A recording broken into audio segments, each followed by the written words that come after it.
Welcome to the lesson review of a works cited page with parenthetical citations. There are 8 components I wish to discuss with you. Let's start with step 1. Scan the entire documented essay, also known as a research paper. Open Alison DeJong's The Ogallala sample research paper from Writers Inc. The first thing I'd like you to notice is the information in the top left corner. Here you have the student's name, her teacher's name, the class, the date, and the assignment title. Everything is double spaced, and here you have the title of her essay, The Ogallala, Preserving the Great American Desert. Again, you should readily recognize that her entire document is double spaced. This is page 2, page 3, page 4, and page 5. Her essay is 5 pages long, but she also has a 6th page, and this is her works cited page. Which brings us to step 2, review works cited page. The first thing you should notice is that Alison has her last name and page number on the works cited page, the corresponding sequential page number. Next thing, notice it's capital W, capital C for works cited, and it's also plural works because she has more than just one work here cited. You should also notice that just like all of her preceding pages, this entire page is double spaced as well. And her sources are alphabetized. See if you can figure out how many sources Alison has on her works cited page. Go ahead and pause the video and scan Alison's essay in the PDF attachment and count how many sources she has. Hopefully the number you answered was 8. You have 1 here, 2, 3, 4, 5, 6, 7, 8. Alison used 8 sources to complete her essay. Okay, so we reviewed the works cited page. Let's move on to step 3. Explain how each source on the works cited page must have at least one easily identifiable parenthetical citation, also known as in-text referencing. You may have noticed when you scanned Alison's essay that she had a number of parentheses throughout her work with names and numbers in them. So let's find the first source. Gersten is the first source. I know because I've reviewed this document many times that Gersten's located on page 5. It says right here, Gersten and Mosley. And you'll see it's Jan Gersten and Lynn Mosley are the authors of her first source. Let's see if we can locate the parenthetical citation of her second source by Jack Lewis. This parenthetical citation is located on page 2. And you'll see here on page 2 at the bottom, Lewis has a parenthetical citation. And this is true for all of Alison's sources. Every one of her sources will have a parenthetical citation. For example, Virginia McGuire and Jennifer Sharp are located on page 3. Here on page 3, you see the parenthetical citation McGuire and Sharp right at the top. And as a final example, we'll even look at her last source by Erla Zwingli. Zwingli can be found on DeJong's 4th page, right there, Zwingli 103.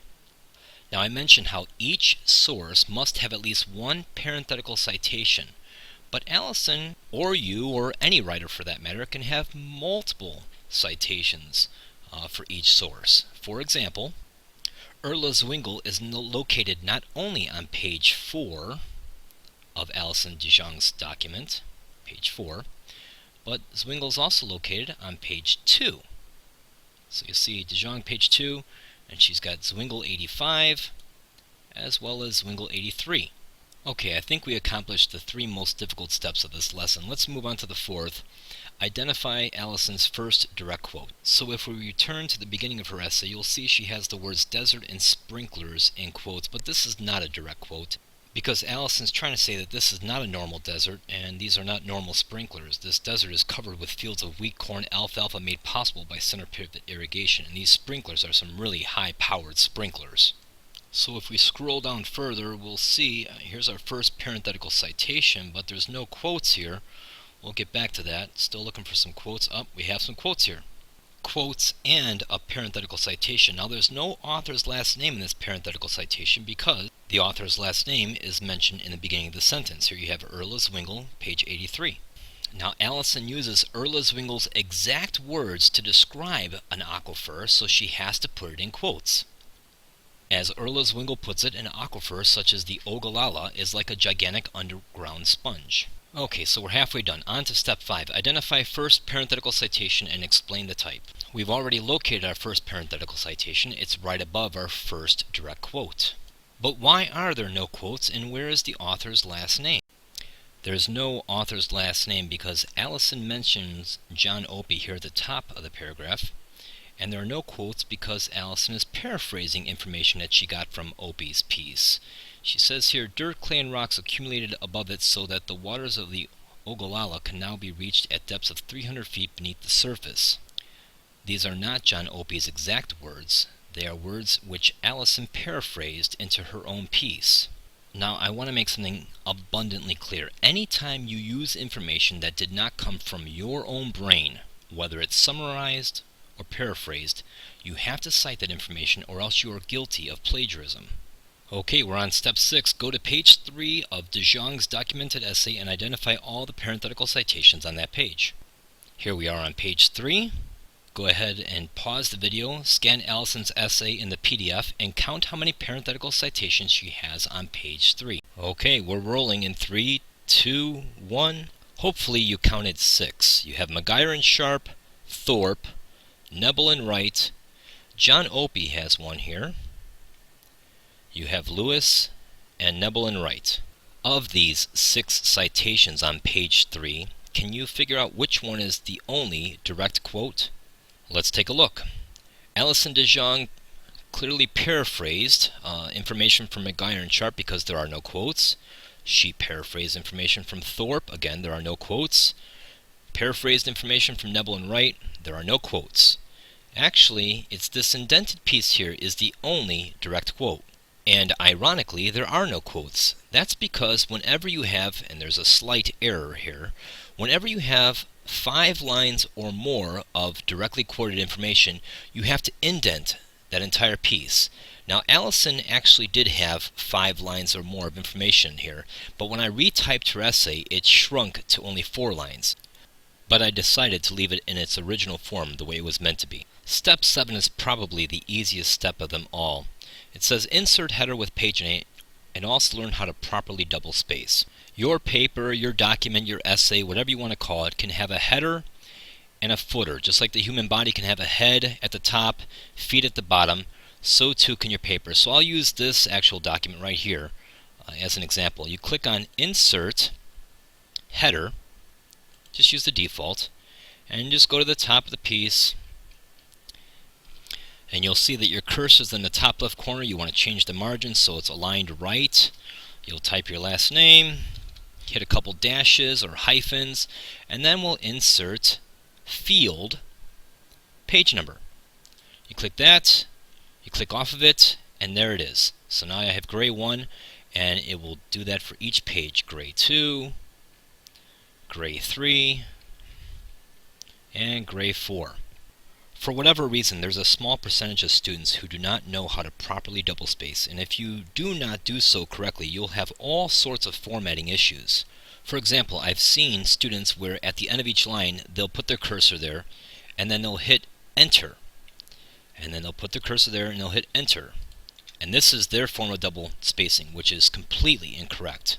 Before you even start typing your paper, what you want to do is click on Format, Paragraph. You see line spacing, click on double, click OK, and you're good to go. However, if for whatever reason you've already typed your paper with single line spacing, then you'll need to highlight your entire document, then click Format, Paragraph, go to line spacing, click on double, click OK, and then it will double space it for you. Okay, we're almost done. Step 8. Analyze De Jong's introduction and conclusion and explain how she does not overtly copy these paragraphs. Beginning research writers like yourself tend to simply rewrite their introductions into their conclusions with very minor word changes. You must avoid redundancy. So let's take a look at Allison's introduction. She states, long ago the middle of the North American continent was a treeless prairie covered by tall grasses and roaming buffalo. When European settlers came, they called the area the Great American Desert.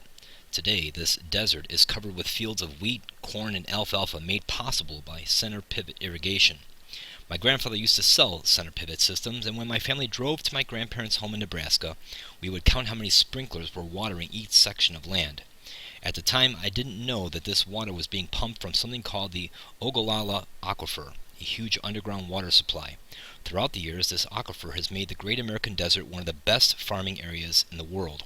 Unfortunately, the Ogallala Aquifer's future as a valuable resource is in jeopardy unless citizens of the Plain States reduce their water consumption. You see that I highlighted Allison's last sentence. It is her claim, also known as a thesis statement, her topic sentence.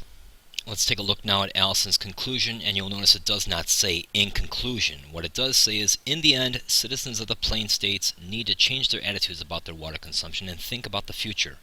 They must maintain the Ogallala Aquifer as a sustainable resource. The survival of this amazing underground sponge, as well as the survival of the farms and the cities of the Great American Desert, depends on it. The wording of her conclusion is completely different from her introduction, with the thematic idea retained. So that's it. Hopefully, if you consider these 8 components, you too will be able to create a documented essay, also known as a research paper, with a works cited page and properly use corresponding parenthetical citations. Make sure you watch the second video on Noodle Tools to help you accomplish that task. Good luck.